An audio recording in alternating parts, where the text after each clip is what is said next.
ever ask someone how they're doing and they hit you with the classic, "I'm fine"? Like that's the full story, full sentence, no follow-up, just fine. Now maybe you are that person, or maybe you love someone like that. And if so, stick around. This one's for you.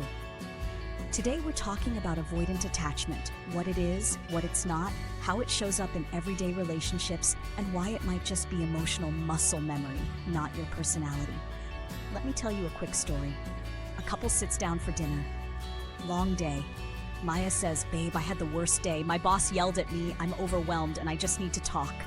Jake looks at her, nods, and silently gets up to pour her a glass of orange juice. No words, no hug, just juice.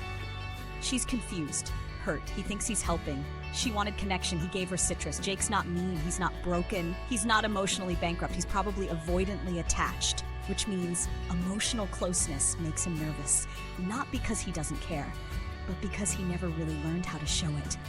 Sound familiar? Let's talk about what's really going on here. Avoidant attachment is one of 4 attachment styles, first identified by psychologists like John Bowlby and Mary Ainsworth. If, as a kid, your caregivers were emotionally distant, inconsistent, or flat out uncomfortable with your feelings, you might have learned that expressing needs wasn't safe, or helpful, or welcome. So what do kids do? They adapt, they stop reaching out, they start saying, "I'm fine," even when they're not. Fast forward to adulthood, and they might seem independent, low maintenance, even a little detached. But under the surface, there's often deep anxiety about being vulnerable, a fear of being seen as needy, and a quiet belief, if I don't need anyone, I can't be hurt.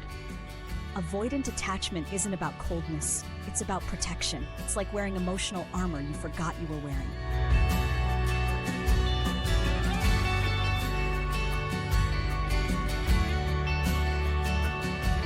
Let's walk through a few ways this shows up in adult relationships. You might recognize someone or yourself in this list.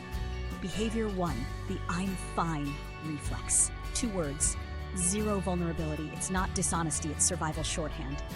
Behavior 2, emotional exit stage left. Big feelings, emotional conflict, they vanish. Quietly, cue the vanishing act, the "I need space" text, or the "I'm just tired" line.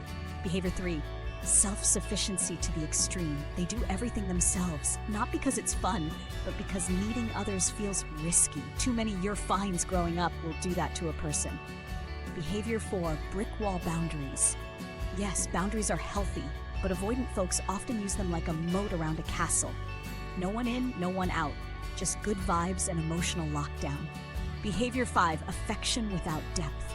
They might be physically affectionate, touch, gifts, acts of service, but if you try to talk about fear, shame, or dreams for the future, cue the buffering wheel of death. Now here's where people get confused. Avoidant folks often get labeled as cold, private, detached, just really independent. But attachment style is not the same as personality. Personality equals enduring traits like introversion, creativity, or being detail-oriented. These are generally stable across your life, specifically how you relate to others, especially under stress or in close relationships.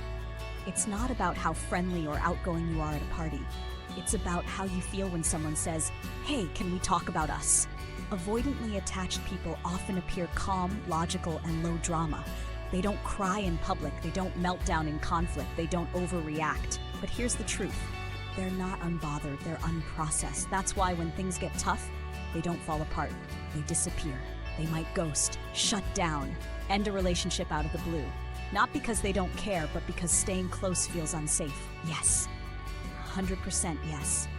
Avoidant attachment isn't cement, it's clay. And with the right conditions, it can soften. It starts with self-awareness, emotionally safe people, gentle risk-taking, a ton of grace.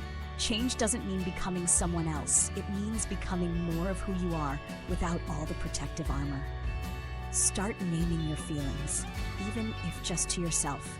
Take small emotional risks. Let someone know when you're overwhelmed. Learn to stay present for 10 more seconds than you usually would. Practice saying, "I'm not sure how to talk about this, but I want to try." Don't chase, invite. Celebrate small steps. Stay calm when they distance. It's not rejection, it's reflex.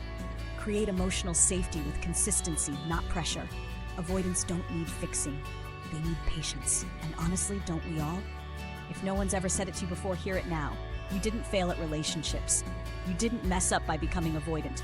You adapted. You built walls because it didn't feel safe to leave the door open, but now maybe you're ready to open it a crack, to stretch a little, to trust a little, to say more than I'm fine. That's not weakness, that's healing. That's strength with softness. And that's the heart of secure connection.